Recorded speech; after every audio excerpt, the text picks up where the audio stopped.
Hello friends, welcome to editorial analysis by simplified civil services. आज 30 अक्टूबर को the Hindu का एक आर्टिकल डिस्कस करेंगे। बाकी आर्टिकल इतने अच्छे हैं नहीं कि उसे डिस्कस किया जाए। बहुत अच्छा आर्टिकल आया है, लेकिन जो आया है, a picture of a growing economic divide in India. Recently prime minister economic advisory council ने एक रिसर्च पेपर रिलीज़ किया था, उसी के बारे में ये आर्टिकल है। किस तरीके से स्टेट में ग्रोइंग इनइक्वालिटी, इकोनॉमिक डिवाइड हमें देखने को मिल रहा है, उसके पीछे के रीजंस के बारे में बात करेंगे। बहुत सारे इकोनॉमिक के कॉन्सेप्ट्स हैं जो मैं आपको समझाऊंगा।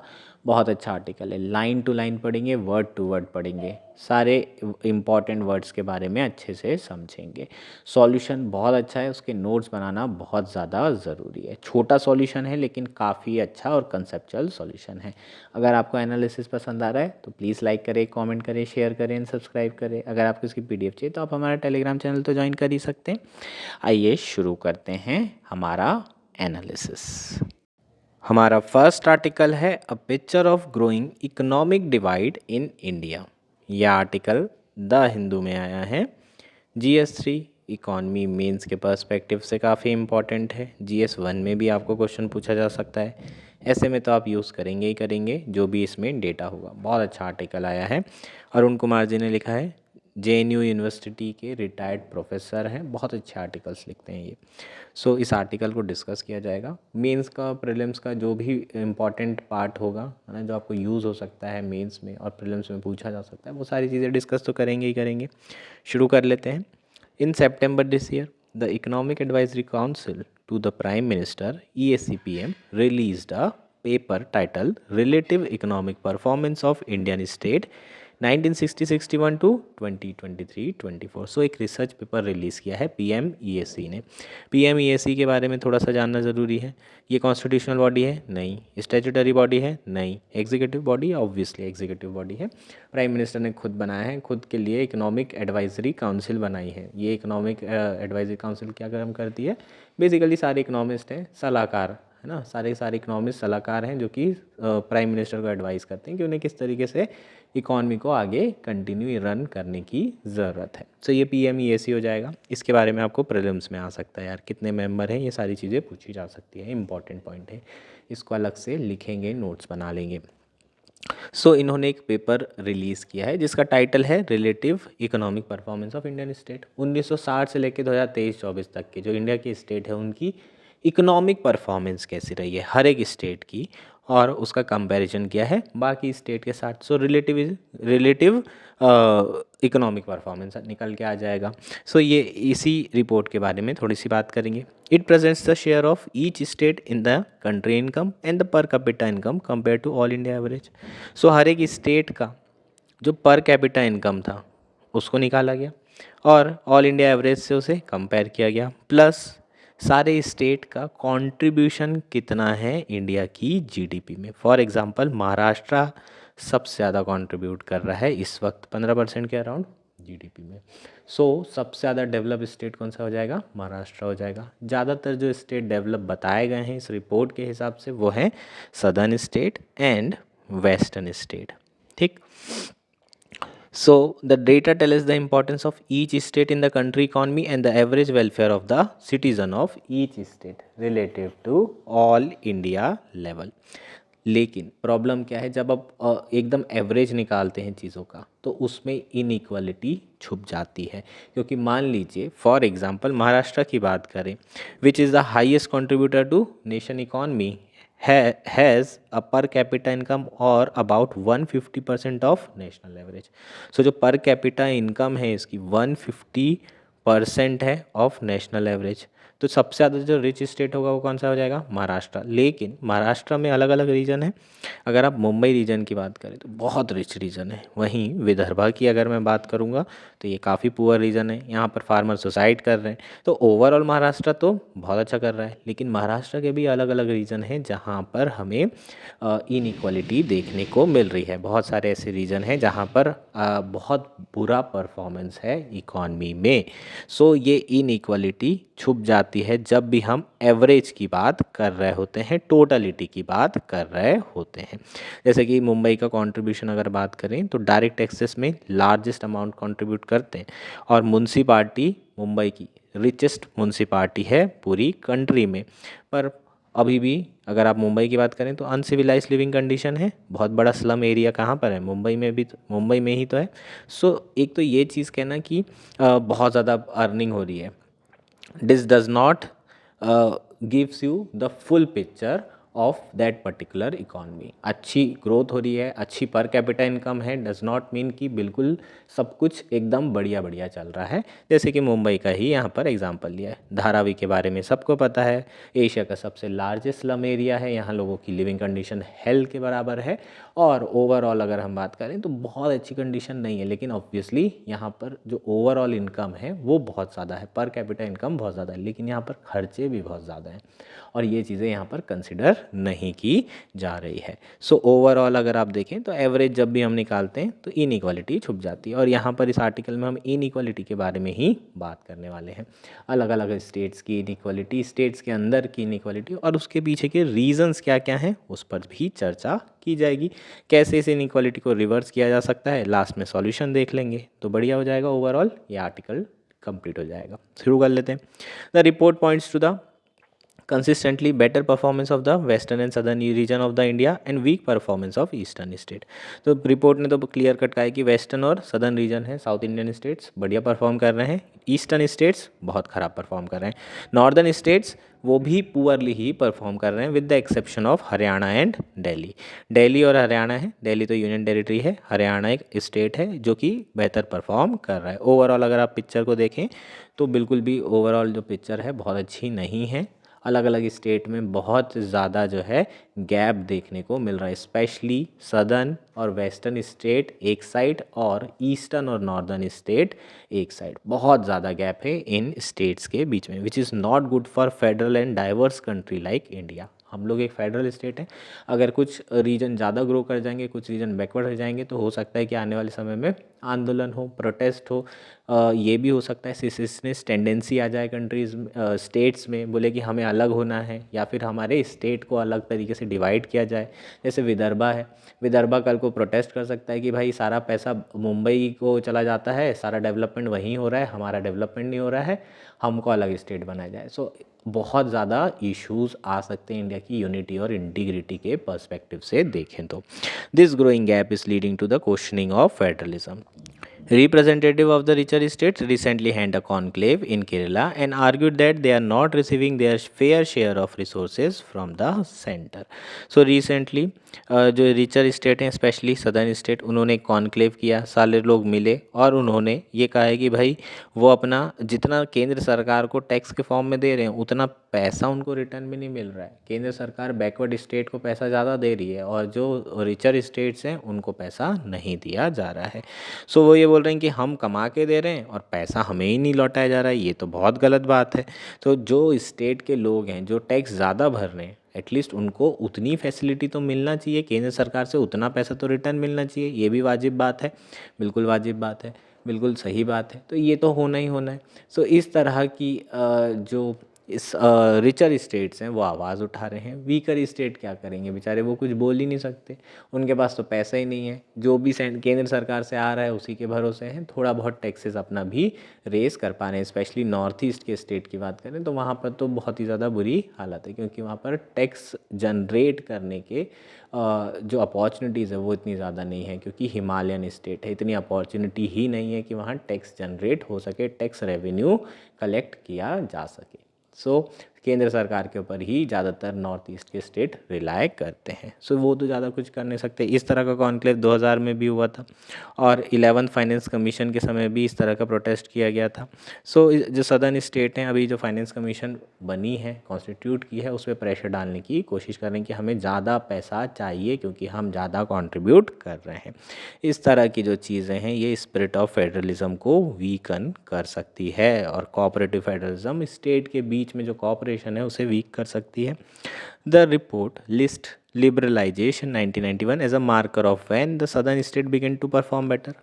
तो 1991 के बाद से ये साउथ इंडियन स्टेट्स बेहतर परफॉर्म कर रहे हैं, उसके पहले से इतना बेहतर परफॉर्म नहीं कर रहे थे।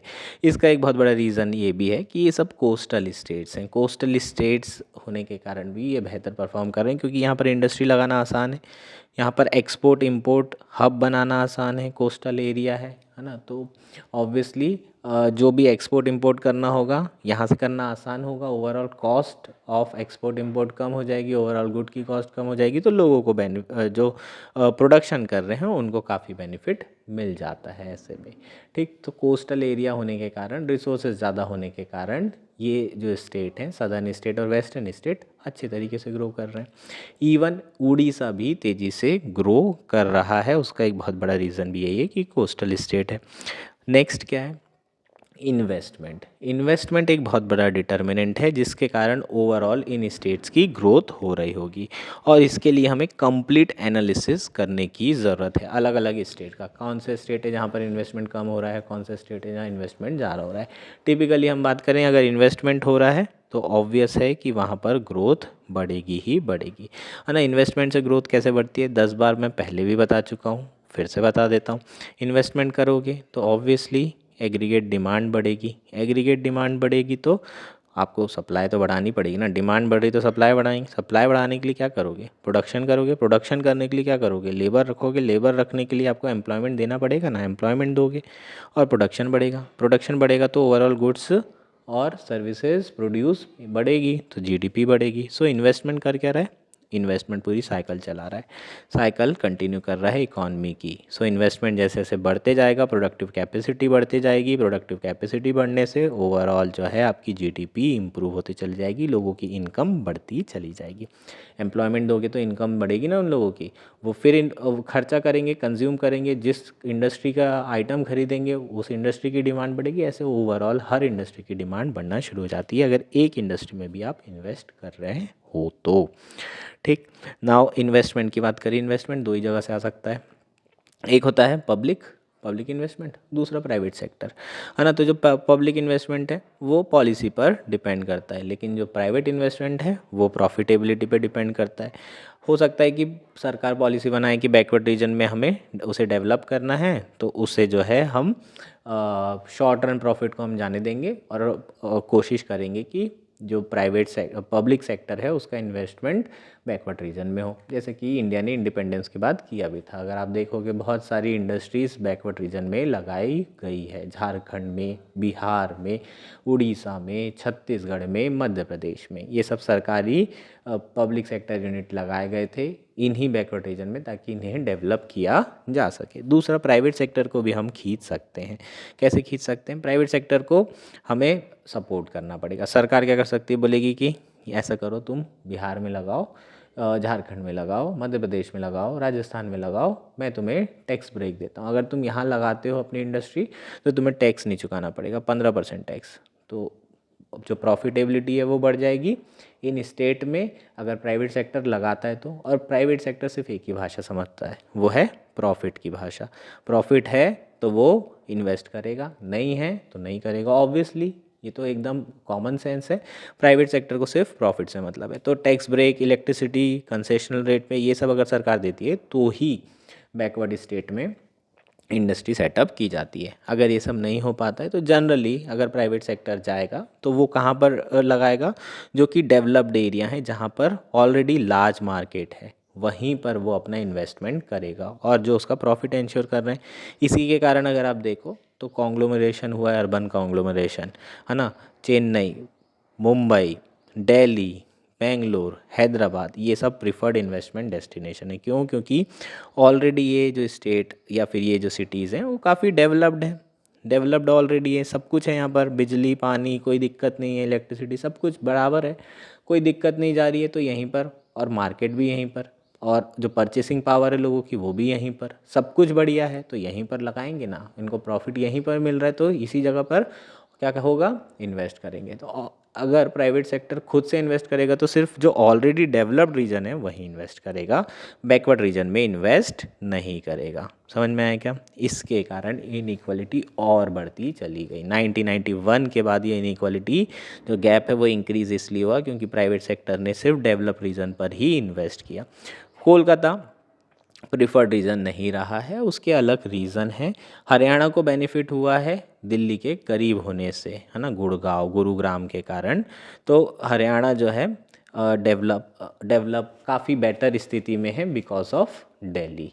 ठीक, अब आप बोलोगे यूपी क्यों नहीं है? यूपी में भी वेस्टर्न यूपी काफ़ी बेटर है ओवरऑल। अब जब यूपी की बात करें तो वहाँ उसकी हालत बहुत ख़राब है। वेस्टर्न यूपी जो कि दिल्ली से लगा हुआ एनसीआर रीजन है वो काफ़ी बेहतर है। आगरा वाला एरिया, इवन आपका नोएडा तो सब जानते ही हैं एनसीआर रीजन का पार्ट। तो यूपी ओवरऑल इतना बड़ा है कि थोड़ा बहुत रीजन अच्छा होने से पूरे रीजन को हम जब एस्टिमेट करें तो बुरा ही निकल के आएगा। एवरेज अगर निकालेंगे तो बुरा ही निकल के आएगा। तो यूपी इतना अच्छा इसलिए नहीं कर पाए, छोटा सा है हरियाणा, इसलिए हरियाणा जो है ओवरऑल इम्प्रूव किया है पिछले 20 सालों में और नॉर्थ स्टेट में सबसे अच्छा कर रहा है क्योंकि दिल्ली के करीब है।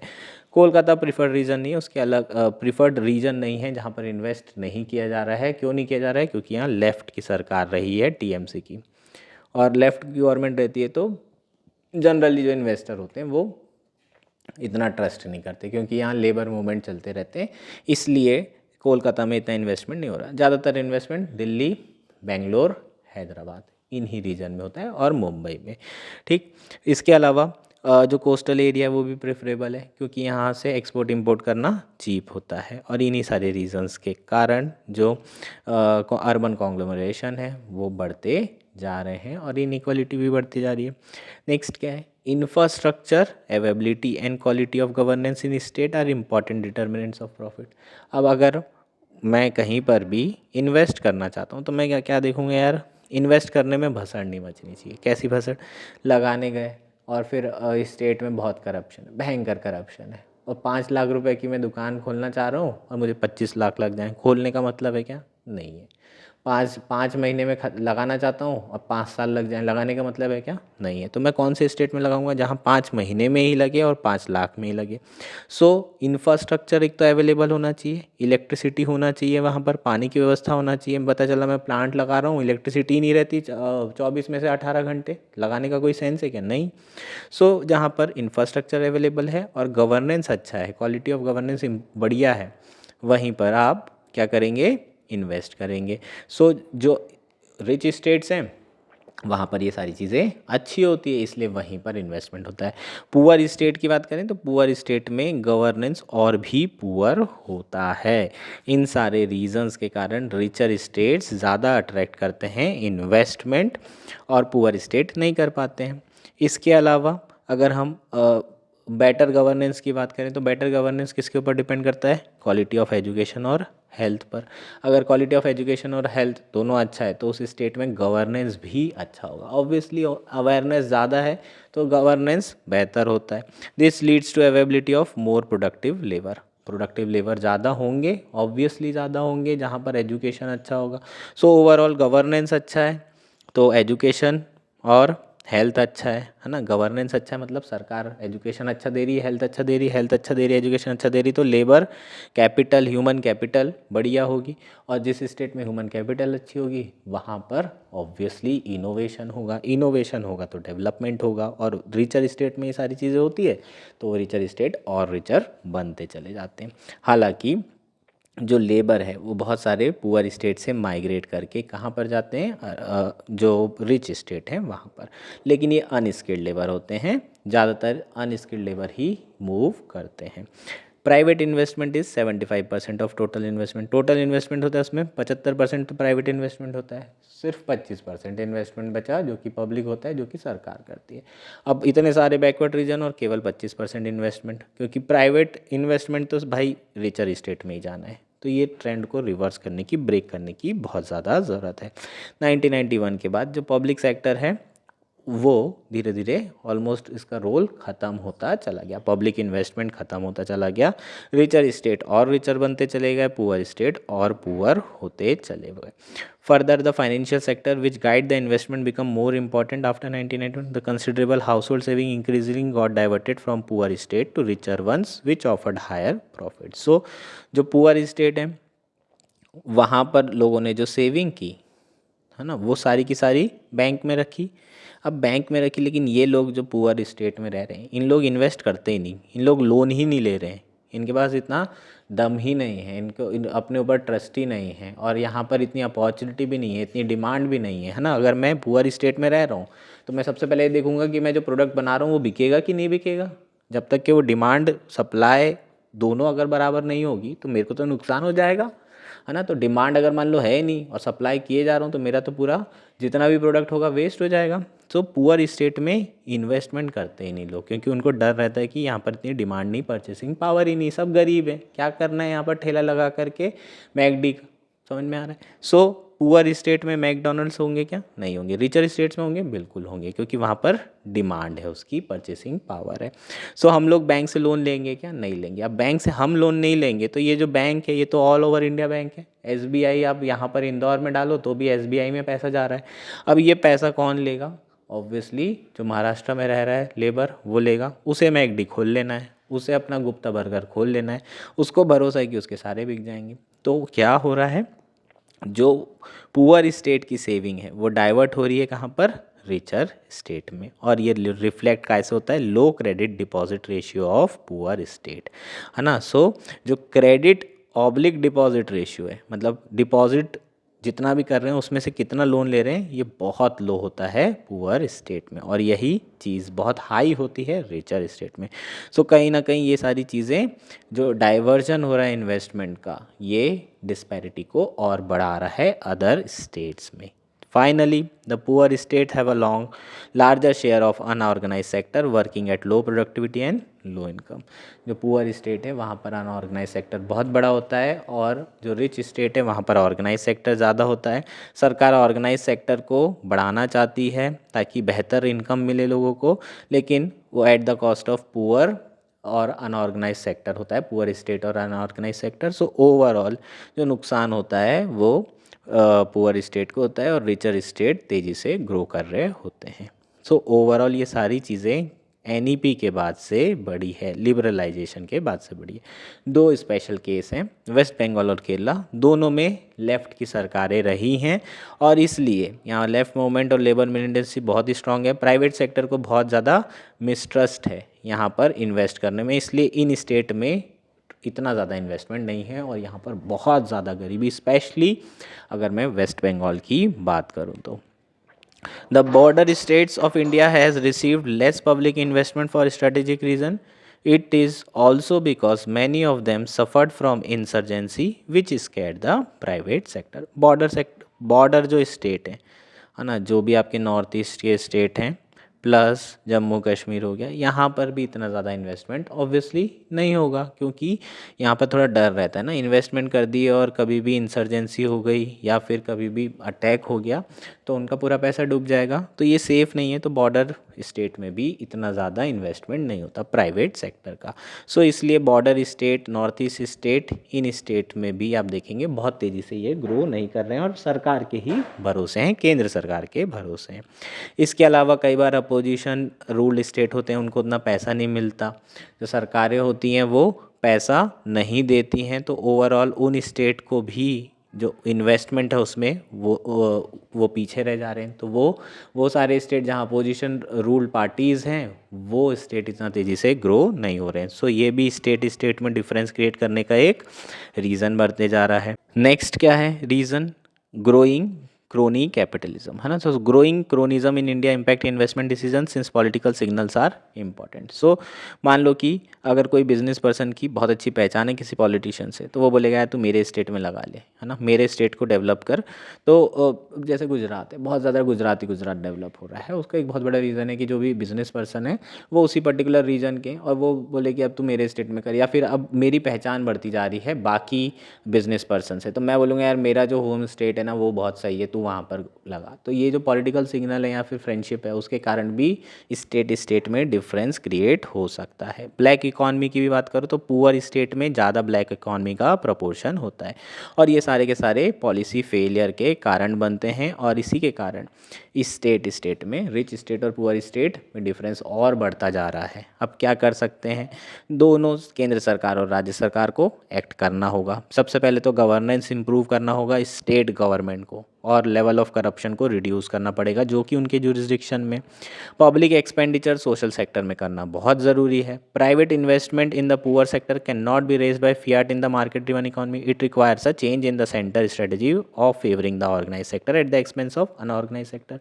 सो प्राइवेट सेक्टर का इन्वेस्टमेंट हम पुअर स्टेट में नहीं कर सकते, सिर्फ पॉलिसी चेंज करने से नहीं होगा, सरकार को बहुत सारी चीज़ें चेंज करनी पड़ेगी। जैसे कि केंद्र सरकार की जो स्ट्रेटेजी है कि ऑर्गेनाइज सेक्टर को फेवर कर रहे हैं अनऑर्गेनाइज सेक्टर के कॉस्ट में, ये पॉलिसी को बदलना पड़ेगा क्योंकि अनऑर्गेनाइज सेक्टर ज़्यादातर पुअर स्टेट में है। अब पुअर स्टेट में जो अनऑर्गेनाइज सेक्टर है वो धीरे धीरे ख़त्म हो जा रहा है। क्यों? क्योंकि सरकार ऑर्गेनाइज सेक्टर को फेवर कर रही है। अब मान लीजिए कि एक एंटरप्राइजेज है जो कि अनऑर्गेनाइज सेक्टर में 5-10 लोग मिलकर उसे प्रोड्यूस कर रहे हैं, फॉर एग्जाम्पल अगरबत्ती। तो अगरबत्ती का अगर सपोर्ट करे सरकार ये 10 लोगों की कंपनी को और इसे सपोर्ट करके इसका एक्सपोर्ट इंपोर्ट करवाए या फिर इसे मार्केट में प्रॉपर जो है जगह दिलवाए, तो ऐसे में ये अनऑर्गेनाइज सेक्टर ग्रो हो सकता है और ऑर्गेनाइज्ड बन सकता है। लेकिन सरकार किसको सपोर्ट करेगी? ऑब्वियसली जो बहुत बड़ा ब्रांड हो अगरबत्ती का, ऑर्गेनाइज सेक्टर। तो जब तक के केंद्र सरकार ये अपना फोकस शिफ्ट नहीं करेगा, अनऑर्गेनाइज सेक्टर में फोकस नहीं करेगा, तब तक के जो प्राइवेट सेक्टर है उसका इन्वेस्टमेंट पुअर स्टेट में नहीं बढ़ेगा। कैसे नहीं बढ़ेगा? जब अनऑर्गेनाइज सेक्टर पर फोकस किया जाएगा तो ये अनऑर्गेनाइज सेक्टर वाले लेबर की इनकम बढ़ेगी, इनकी प्रोडक्टिविटी बढ़ेगी। द मोमेंट इनकी इनकम बढ़ेगी, प्रोडक्टिविटी बढ़ेगी, तो जब इनकम बढ़ेगी तो इनकी डिमांड भी तो बढ़ेगी, ये भी तो इंडस्ट्रियल प्रोडक्ट्स यूज़ करेंगे। जैसे ही इंडस्ट्रियल प्रोडक्ट यूज़ करेंगे तो यहाँ सडनली जो डिमांड बढ़ रही है उसको प्रॉफिटेबिलिटी दिखना चालू हो जाएगी। अरे बोले इस फलाना स्टेट में यहाँ पर मेरे प्रोडक्ट की डिमांड सडन बढ़ गई है, यहीं पर एक खोल लेता हूँ, सारे डिमांड को फुलफ़िल कर दूंगा। तो प्राइवेट सेक्टर आना पुअर स्टेट में चालू हो जाएगा। सो ये चेंज करने की ज़रूरत है। ये बहुत इंपॉर्टेंट पार्ट है यार, ये इंपॉर्टेंट पार्ट आपको समझना ज़रूरी। ये सॉल्यूशन है। अभी तक सिर्फ प्रॉब्लम पढ़ रहे थे, अब किस तरीके से हम सॉल्यूशन की बात कर रहे हैं, किस तरीके से इनइक्वालिटी कम हो सकती है, पुअर स्टेट में इन्वेस्टमेंट बढ़ सकता है, ये बहुत ज़्यादा इंपॉर्टेंट है। जैसी डिमांड इन स्टेट में बढ़ेगी प्राइवेट इन्वेस्टमेंट भी अट्रैक्ट होगा। सिर्फ कंसेशन दे देने से, केंद्र सरकार की टैक्स ब्रेक दे दिया, इलेक्ट्रिसिटी सब्सिडी दे दी, इन सब चीज़ों से प्राइवेट इन्वेस्टमेंट इतना बढ़ने नहीं वाला है, नहीं तो अभी तक बढ़ जाता। क्योंकि सरकार कई, बिहार झारखंड ऐसे स्टेट हैं जो कि कई तरह के इस तरीके के कंसेशंस दे रहे हैं, उसके बावजूद भी प्राइवेट सेक्टर नहीं आ रहा है। उसका रीज़न है डिमांड ना होना उस पर्टिकुलर स्टेट में। सो जो मार्जिनलाइज्ड और अनऑर्गेनाइज सेक्टर है उसको बढ़ावा देना बहुत ज़्यादा ज़रूरी है। ये रिचर स्टेट को नुकसान होगा? बिल्कुल नहीं होगा। रिचर स्टेट तो ग्रो कर ही रहे हैं, सिर्फ ये होगा कि जो डिस्पैरिटी होगी वो डिक्लाइन हो जाएगी और जो फेडरलिज्म की स्पिरिट है वो भी बनी रहेगी, है ना। कोशिश करना है कि जो पुअर है वो तेज़ी से ग्रो करे और रिचर ग्रो कर रहा है अपनी स्पीड से, जैसे भी कर रहा है करे, ताकि ये दोनों को साथ में लेकर आया जा सके। अगर इनइक्वालिटी होगी तो बर्लिन वॉल गिर गई थी, याद है ना, वेस्ट और ईस्ट जर्मनी की। यहाँ पर बहुत ज़्यादा रिच थे, यहाँ बहुत ज़्यादा पुअर थे, तो बहुत ज़्यादा केओस हो सकता है अगर इनइक्वालिटी बढ़ती है हैव और हैव नॉट की। सोसाइटी में अगर हम पीस चाहते हैं तो सारे स्टेट को सपोर्ट करना ज़रूरी है, पूरे इंडिया को एक साथ ग्रो करवाना बहुत ज़्यादा ज़रूरी है। ये हमारा कंप्लीट आर्टिकल था। होपफुली ये आर्टिकल आपको क्लियर हो गया होगा। बहुत अच्छा ये आर्टिकल है। That's it for today. Thank you and enjoy your day.